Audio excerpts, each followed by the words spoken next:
Bonjour à toutes et à tous. Alors aujourd'hui, ça va être comme la semaine dernière. Je propose pas de guidance parce que j'ai décidé de vous retranscrire une vidéo d'Alison Co, qui est une praticienne en hypnose de régression aux États-Unis, plus précisément à Portland, en Oregon, parce que en fait, elle relaye des informations qui, pour moi, sont d'une très grande importance. euh, pour nous préparer au fameux événement qu'on attend tous et qui a été annoncé depuis un moment.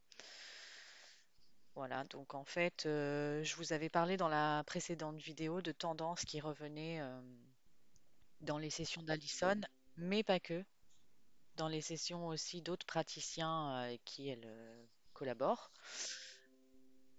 Voilà, donc en fait, là, dans cette retranscription, elle regroupe 4 sessions où les clients vivent donc des expériences concernant ce fameux événement, euh, notamment avec des vaisseaux qui viennent pour aider. Voilà.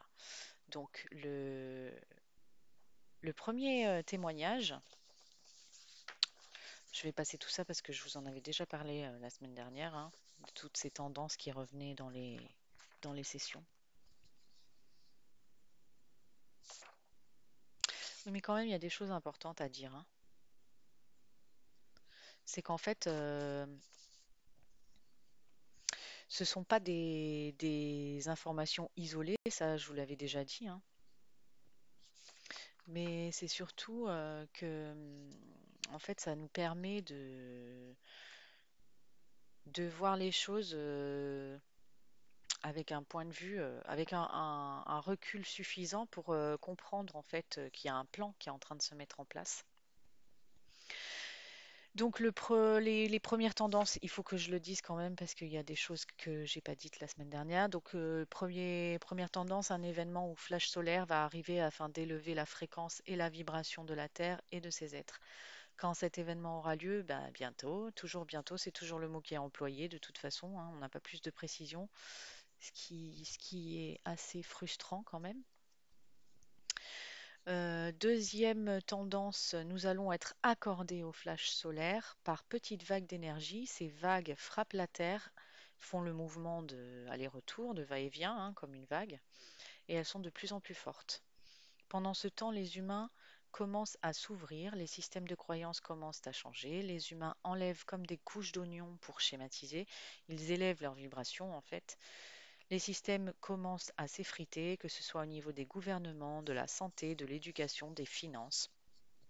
Donc ça, c'est le deuxième point. Troisième point, il y a d'autres planètes semblables à la Terre existant dans des dimensions supérieures qui ont été préparées pour les humains qui ascensionnent.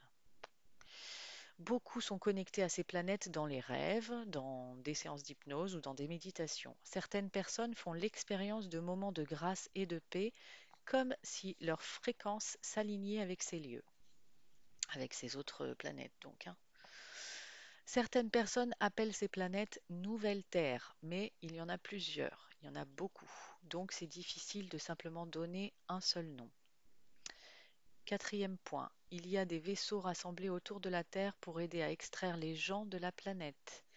Des vaisseaux que certains voient, certains visitent durant des méditations ou des séances d'hypnose ou durant leurs rêves. Ils les voient aussi à partir du sol dans le ciel, durant le jour comme la nuit. Donc là, c'est des cas typiques d'OVNI, hein. Cinquième point récurrent, les êtres de l'intra-terre communiquent avec nous et se préparent pour que certains d'entre nous descendent. C'est quand même fort. Sixième point, nous sommes contactés à travers les rêves, méditations ou séances d'hypnose et plein d'autres moyens par des êtres non terrestres de dimension supérieure. Ces non terrestres essaient de nous donner une fréquence énergétique qui, une fois ancrée à la Terre, va aider tous ceux qui y seront exposés à s'élever. Ces fréquences énergétiques arrivent via des inventions, des musiques, des histoires, des nouvelles méthodes de guérison et l'art. Mais pas que, il y a de nombreux autres moyens. Ces fréquences sont données aux gens et Alison Co en a parlé à Sedona l'année dernière car elle avait beaucoup de messages de ce genre dans ses sessions d'hypnose justement. Donc les clients qui accèdent et font descendre ces fréquences ont reçu comme message qu'il devait méditer et créer. Méditer et créer. Alors ça, c'est répété. Méditer et créer. Méditer et créer. Apparemment, ce sont des maîtres mots qu'il faut que l'on applique. Durant les sessions d'hypnose, quand on demande qui sont ces êtres non terrestres par rapport au client, ce qu'on nous répond, c'est que c'est la fractale de l'âme de dimension supérieure du client, une vie parallèle. Le client vit actuellement dans plusieurs dimensions et on nous dit que l'âme, c'est comme un prisme fractionné dans de nombreux corps et êtres. Voilà, donc bien sûr, on nous dit que tous les yeux sont fixés sur la Terre en ce moment. Toutes les versions de notre âme dirigent leur énergie sur la Terre. Voilà, donc ça, c'était les fameuses tendances que nous sommes censés empiler les unes sur les autres pour comprendre cet événement, pour comprendre où nous sommes dans l'univers, on va dire, où nous en sommes dans l'univers, et pour comprendre notre processus d'ascension. Les variations, par exemple, le fait que certains vont aller dans des vaisseaux et d'autres dans l'intraterre, par exemple, hein, ça vient du fait qu'on n'est pas tous au même niveau de conscience, donc différents plans sont mis en place. Plutôt que de focaliser sur ces variantes, si vous faites attention aux similarités en ayant une perspective plus large, vous allez voir une image se déplier et c'est ce que nous obtenons ici. Ce plan pour nous est très complexe, il y a énormément de pièces mobiles, tous les yeux sont sur nous. Il y a des milliards d'êtres à travers tout l'univers qui aident à créer ce plan, que ce soit à l'étape actuelle du plan ou que ce soit dans une phase d'expérience en descendant dans notre réalité ou que ce soit dans une phase d'extraction des gens hors de la planète pour les aider ou encore que ce soit dans la phase où les gens vont être amenés sur les nouvelles planètes après avoir été extraits de la Terre. Bref, tout cela vient créer ce plan avant l'événement, pendant et après. Et cela vient de gens qui ne sont pas connectés, comme je vous l'avais dit, hein, ils se connaissent pas, ils disent tous la même chose. C'est comme si on assemble les pièces d'un puzzle, pardon. Donc voilà, maintenant je vais passer aux sessions. Donc première session, la cliente est un professeur d'art à Portland. En février 2018, durant la session, cette femme a été emmenée dans un gigantesque vaisseau. Elle est en uniforme sur ce vaisseau et on apprend qu'elle fait ses allers-retours entre le vaisseau et la Terre tous les jours. Elle l'apprend elle-même. Donc elle est sur Terre durant la journée et dans le vaisseau la nuit pendant qu'elle dort. Bref, ce jour de février 2018, alors qu'elle se retrouve dans le vaisseau, il y a une réunion énorme en cours avec des êtres de différentes planètes qui portent tous différents uniformes. Mais ils parlent tous de savoir si oui ou non tout est prêt, si les vaisseaux sont prêts, si les gens sont prêts. La femme leur dit ce qui se passe sur la Terre, elle leur fait un rapport en quelque sorte, et ils disent un truc du style oh zut, on a besoin de plus de vaisseaux. Il n'y a pas assez de gens éveillés là-bas. Ils doivent être extraits de la Terre. Ils ne peuvent pas gérer ces énergies énormes qui vont arriver avec cet immense flash solaire. Voilà, donc pour vous donner une image, ils avaient prévu 2000 vaisseaux, mais en fait, il en faudrait 20 000. C'est rassurant. Et donc voilà, on est au moment où tout est prêt. Ils disent, nous avons plus de vaisseaux maintenant. Voilà, donc c'est bon. Et donc le plan est mis en place. Alison Coe demande alors ce qu'ils disent d'autre. Et il parle de qui va aller sur les autres planètes, qui va rester sur la Terre. Ouais, il parle de logistique en fait, hein, de logistique pour les gens qui ne peuvent pas gérer la lumière de ce flash solaire. Donc eux, ils vont être emmenés dans les vaisseaux et ils seront ramenés quand ils pourront gérer les énergies de la Terre à la surface. Certains resteront sur Terre s'ils peuvent gérer les énergies et d'autres vont aller dans l'intraterre. Voilà, c'est un exemple sur le fait d'être dans un vaisseau préparé pour cet événement qui dit qu'il y a un tas de vaisseaux attendant de nous extraire de la Terre. Ça, c'était la première session. Deuxième session, donc une autre cliente qui est emmenée au jour de l'événement lorsqu'un énorme flash solaire arrive. Elle se voit elle-même conduire sa voiture, elle est avec sa compagne dans la voiture, sur une route de campagne, et il y a une énorme impulsion de lumière qui semble casser un champ autour de la Terre, dans le ciel, un peu comme un hologramme. La lumière semble désintégrer ce voile, cet hologramme, et soudainement, on voit apparaître cet énorme vaisseau dans l'atmosphère. Ce flash, c'est comme une énorme vague de lumière géométrique. La cliente dit que cette énorme vague était précédée par plein de vagues plus petites.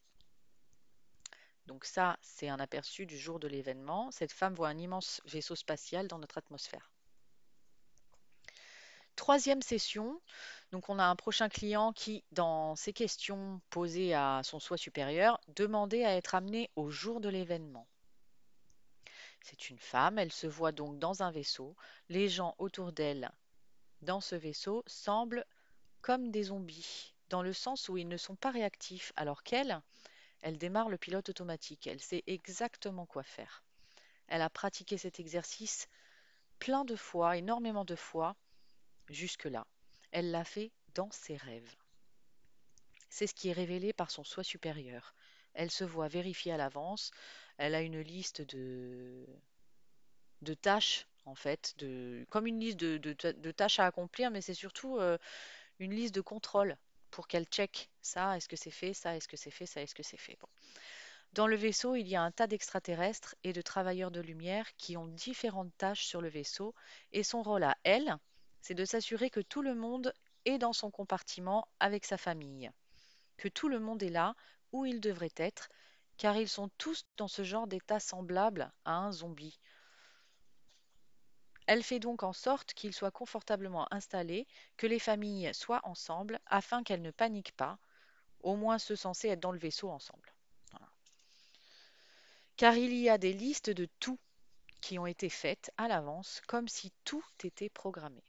C'est un peu comme cette réunion qu'on a vue avec la première cliente. C'est une réunion au sujet de qui sera extrait, qui sera avec qui, etc. Ils ont donc une liste pour savoir exactement qui est où, afin de répondre à des questions quand les membres de la famille seraient séparés en raison de connexions à différentes familles d'étoiles, par exemple.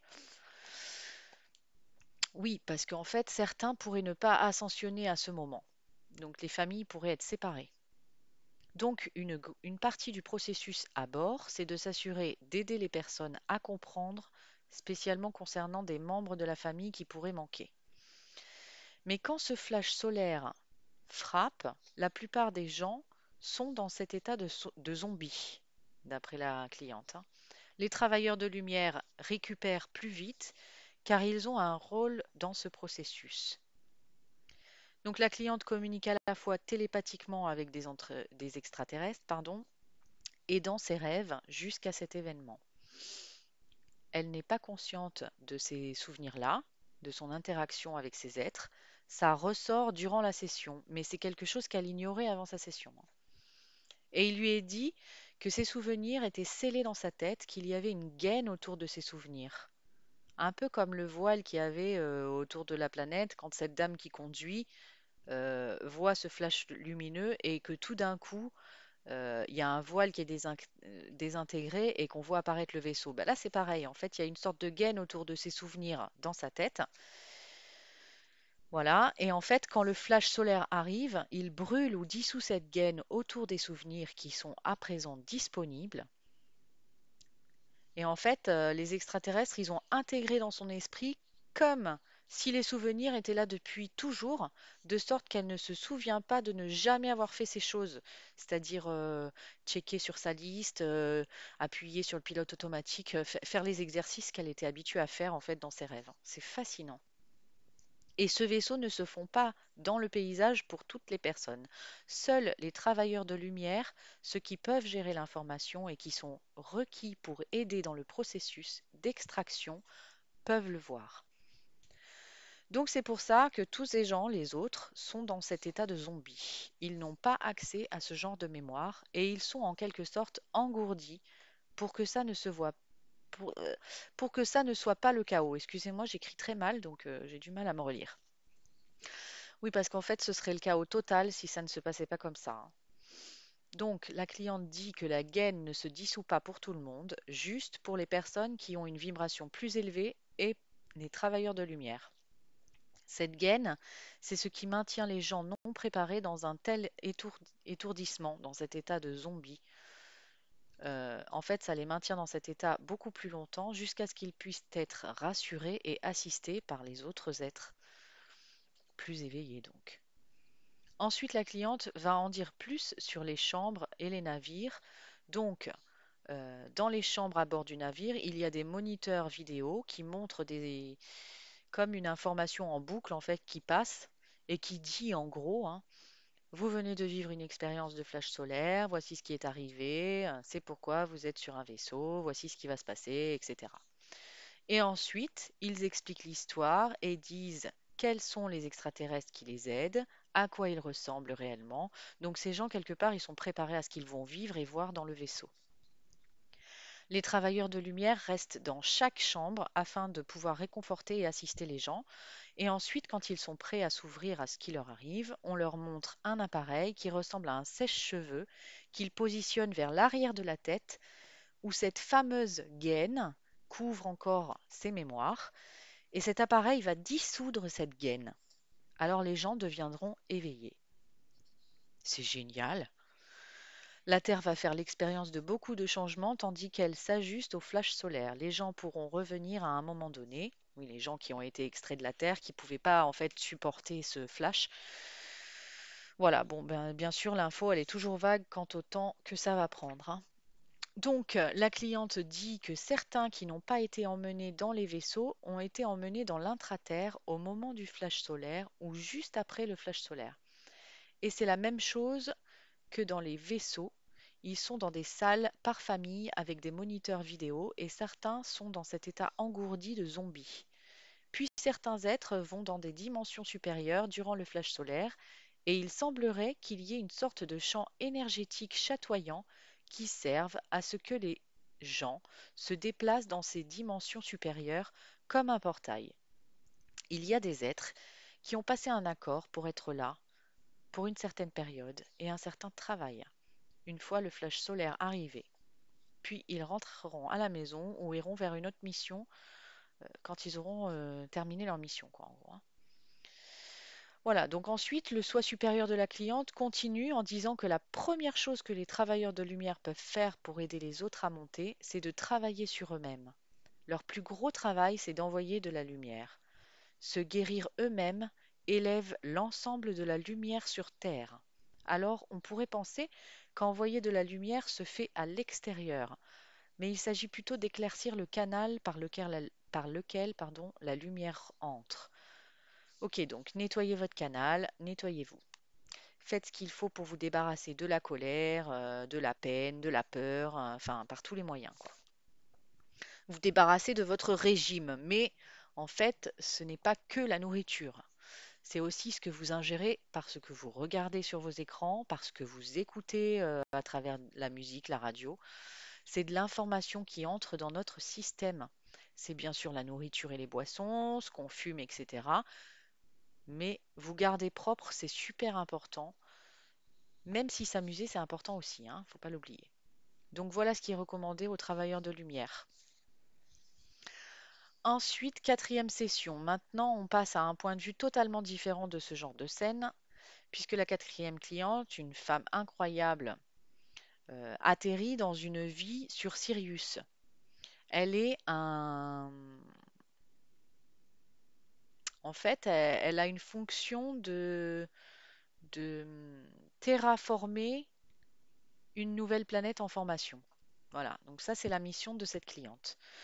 On apprend que les Syriens, enfin les gens qui vivent sur Sirius, viennent et ils aident à oxygéner les planètes pour permettre à la vie de se développer. C'est une énorme entreprise.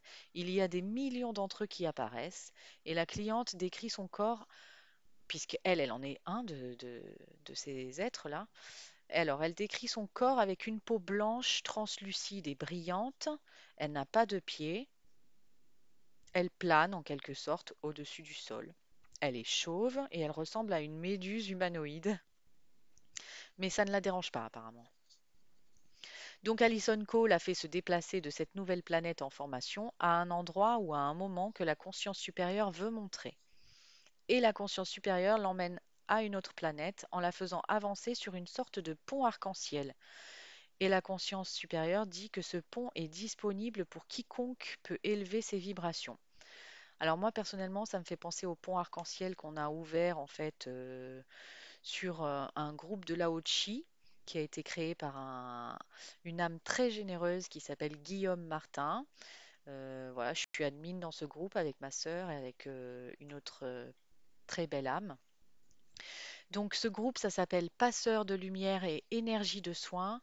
Il y a l'initiation au Lao-Chi qui est donnée gratuitement. Donc je vous invite à aller faire un tour sur Facebook sur Passeurs de lumière et énergie de soins. Je referme la parenthèse. Bref. Donc la cliente traverse ce pont et elle arrive à ce genre de grand beau village où tous les êtres sont gentils. Youhou, c'est les bisounours. Elle se déplace dans les alentours, c'est une planète luxuriante d'un joli vert. L'air y est incroyablement bon, la végétation y est si belle, elle ne sait même pas s'il y a de l'eau tellement tout est si vert. Bref, c'est une vie super paisible et Allison l'invite à s'approcher de quelqu'un qui semble abordable pour lui poser quelques questions sur cet endroit. Donc la cliente semble voir quelqu'un de gentil qu'elle décrit comme étant un dinosaure avec une cape. Et ils commencent à communiquer ensemble par télépathie, car il semblerait que c'est comme ça que tout le monde communique sur cette planète. Bref, le dinosaure lui montre une zone où d'autres êtres arrivent tandis que certains partent. C'est une zone de station, une sorte de station de gare qui, de l'extérieur, semble être un tout petit bâtiment. Mais une fois à l'intérieur, c'est super vaste, aussi grand qu'un terrain de football. Et les murs ont comme des écritures brillantes. Mais les murs eux-mêmes, ils ne ressemblent pas à nos murs. C'est comme si vous pouviez voir à l'extérieur quand vous êtes à l'intérieur. Ils sont en quelque sorte vivants, presque comme un plasma. Il y a des gens en poste comme des hôtes qui accueillent les nouveaux arrivants et qui jouent le rôle de guide.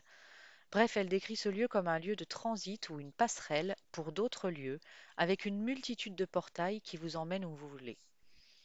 Il y a plein d'autres bâtiments comme ça sur la planète. Donc cette planète, c'est juste une planète de transit. Donc Allison demande à sa cliente si elle voit des terriens et elle répond non, pas encore. C'est encore trop tôt. Et le dinosaure à qui elle parlait répond que les terriens vont bientôt arriver. À la question pourquoi ils vont venir ici, il répond qu'il va se passer quelque chose dans le ciel et qu'alors ils vont arriver. Et la cliente rajoute que tout le monde ici est si excité de l'arrivée des terriens. Donc Allison l'emmène au moment de l'arrivée des terriens et alors là la cliente elle dit un truc du genre ah il y a tellement de monde là-bas et les gens ils se blottissent les uns contre les autres et la plupart ne se souviennent pas de la boule énorme de lumière et ils se rappellent du vaisseau et d'atterrir ici, mais pas ce qui est arrivé. La cliente essaie de leur demander ce qui est arrivé, mais ils ne peuvent pas communiquer avec elle. Ah oui, parce qu'elle, c'est un extraterrestre, elle communique télépathiquement, et eux, les terriens, ils ne savent pas encore le faire. Ils doivent d'abord s'acclimater à la planète et à ce mode de communication. Puis tout le monde est dirigé vers ces bâtiments de transit. Alors Allison propose à la cliente de demander à un terrien ce qui est arrivé à la Terre, et elle dit qu'il y a une sorte de grande explosion de lumière et que les gens ont été assommés. C'est pourquoi ils ne se souviennent pas. Ça vous semble familier? Certains ont été emmenés sur cette planète de transit, mais on ne sait pas encore où ils vont aller ensuite, car il doit y avoir une période d'acclimatation. Ils doivent acquérir certaines connaissances, donc rester pendant un moment. Et aussi retrouver les membres de leur famille, pardon, pour certains, car ils ne sont pas arrivés au même moment, donc ils ont été séparés.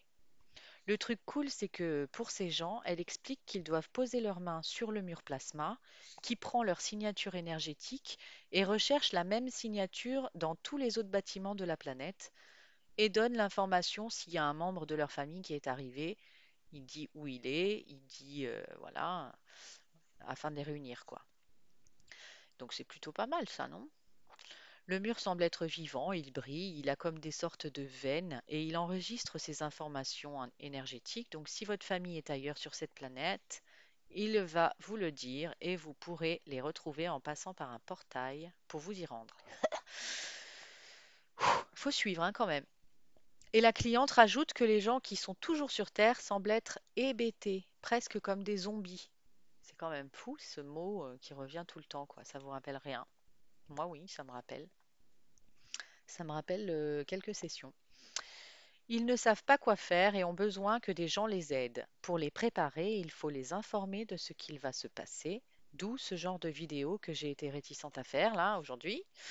Mais bon, il faut que ces messages soient relayés. Donc, ben, je suis désolée si je passe pour une folle, mais bon, c'est pas grave, quoi. Moi, je fais ma part, hein. Je suis comme le petit colibri, j'ai fait mon job.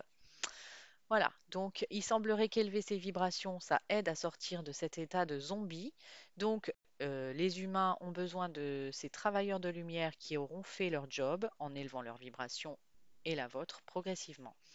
Pour la cliente, c'est pareil, sa conscience lui dit qu'elle doit élever sa vibration et saura comment faire pour élever celle de sa famille. Donc un vaisseau va l'emmener, et elle et sa famille, sur cette planète de transit, et la cliente se remettra au travail de terraformer les planètes. Elle ne restera pas sur cette planète de transit, personne n'y reste. C'est juste une escale en fait, hein. Elle va retourner à sa vie sur Sirius. Voilà. Voilà, donc en fait, on voit comment les pièces du puzzle s'assemblent avec ces différentes sessions, hein. Il y a tellement d'êtres qui apparemment aident de la phase de planification jusqu'au jour réel de cet événement et même après. Des êtres qui dotent les vaisseaux de gens qui font ces exercices la nuit dans leurs rêves pour être prêts le jour J. Des êtres qui vont aider et guider sur cette planète de transit. Bref, voilà, il y a plein plein de choses, que ce soit avant l'événement jusqu'à après l'événement, c'est plein d'informations, c'est génial. C'est fascinant, quoi. Bon, il y a plein d'autres histoires, hein, auxquelles on peut accéder, mais bon. Donc, en prêtant attention à ces informations, en les utilisant pour aller de plus en plus loin ou plus haut dans notre perspective de cet événement, eh ben, on se prépare nous-mêmes, on se prépare au rôle qu'on va jouer durant ce processus. Donc, si tout ça, ça vous parle, eh ben, partagez, hein, ça peut aider d'autres personnes. On a besoin les uns des autres en ce moment. On doit communiquer et partager. C'est très très important. Voilà. Bon ben, je vous envoie plein d'amour, de joie, de lumière, de paix et j'espère que cette vidéo vous aura plu. Je vous en prépare une petite autre pour la semaine prochaine et je vais aussi vous partager une méditation sur ma page. Je vous fais plein de bisous et je vous dis à très bientôt. Namasté.